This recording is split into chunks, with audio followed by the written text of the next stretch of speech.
Under President Obama, the high school graduation rate in this country hit 83%. That's the highest it has ever been in the history of this country. When President Obama took office in 2009, the country was in an economic freefall, plunging into an economic abyss. Unemployment hit 10%. Unemployment is now at 4.7%. Under President Obama, we have had 82 straight months of private sector job growth. That is the longest streak ever in the history of our country of consecutive months in which there have been job growth and not job losses. Under President Obama, we put a rover on Mars. Under President Obama, we have had the first drop in the federal prison population in decades. Under President Obama, after a concerted effort by his administration, homelessness among American veterans dropped by half. Under President Obama, 16 countries around the globe gave up every last ounce of their highly enriched uranium, taking away the risk that it could be stolen or misused to assemble the core of a nuclear weapon or to make a dirty bomb. President Obama convened biannual nuclear security summits for the first time in our country to convince other nations to get rid of their loose nuclear material, and 16 of them did that completely. Under President Obama, your credit card company is no longer allowed to raise your interest rate without notifying you. Under President Obama, if you work for a federal contractor, that company that you work for can no longer fire you just because you're gay or trans.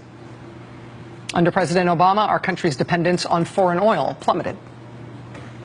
Today, on the last day of the Obama administration, the CIA published the final update to its online document file that it calls Bin Laden's bookshelf. It's images and translations of all the documents that they took out of Bin Laden's compound in Pakistan when Navy SEALs were able to go through it all in 2011. We all now have public access to the complete contents of Bin Laden's bookshelf because President Obama in 2011 ordered the Navy SEALs into Pakistan on that mission that killed Bin Laden. Under President Obama, we got our nation's first chief technology officer. Under a deal engineered by President Obama, Syria got rid of its chemical weapons. For everything else wrong in Syria, Bashar al-Assad had a huge chemical weapons arsenal. Under Barack Obama, it was handed over and destroyed, certified destroyed by international observers. Under President Obama, the U.S. government banned torture by U.S. personnel in all circumstances. Under President Obama, a U.S. embassy opened in Cuba. We started to normalize relations between our two countries after a half-century of a frozen, failed Cold War standoff. President Obama overturned the ban on scientific research using stem cells. President Obama upped by billions of dollars the resources available for mental health care in the VA.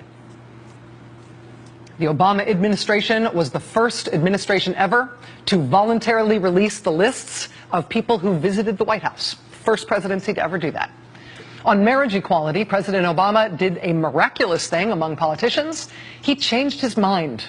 And under this president, gay couples finally got all the same options as straight couples. You can date, you can get married, you can get divorced, you can live in sin. No more excuses, you guys. Under this president, the FDA started regulating tobacco, which means that cigarette companies, for the first time, have to actually tell you what they put in their cigarettes. When President Obama took office, the deficit was about 10% of our GDP. It is now about 3% of our GDP. Under President Obama, banks have to face stress tests so they can no longer take the whole economy down with them when they collapse because of their own risky practices. Under President Obama, banks can no longer use your money that you deposit in that bank to make risky bets for their own profits. After 9/11, the previous administration built a government registry that targeted Muslim men. Under President Obama, that registry was scrapped amid fears that the next administration might re-up it.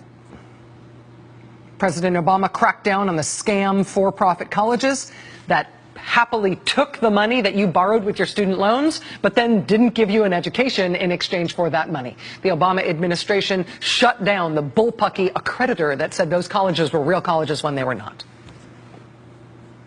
Under President Obama, solitary confinement was banned for juveniles serving time in federal prison. Under President Obama, our secret overseas prisons got shut down.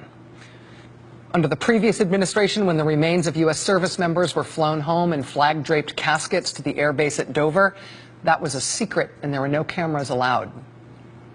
Under President Obama, that secrecy order was undone. And now, under President Obama, the government will pay travel expenses for the families of fallen soldiers to be there when their loved ones' remains arrive on that tarmac. Under President Obama, the Don't Ask, Don't Tell ban was repealed in the military, as was the ban on transgender soldiers serving openly. And all combat positions were open to women. President Obama arguably saved Medicare. He made Medicare solvent for years to come because he slowed down the growth of healthcare costs. That is what was eating that program. President Obama also, inarguably, saved the U.S. auto industry. He saved the U.S. auto industry and reorganized GM. They paid back their bailout money, and American automakers are now among the largest, most profitable car companies in the world, and millions of American jobs tell that tale. Tens of billions of dollars that used to get paid to the banks for writing student loan programs instead now go to Pell Grants to help people go to college who otherwise couldn't afford it. Oh, and you can't be denied health insurance because of a pre-existing condition. And you can't be charged more for your health insurance because you're a woman. And your health insurance can't put a lifetime cap on what you're allowed to need because of your health care. And 20 million Americans got health insurance because of President Obama.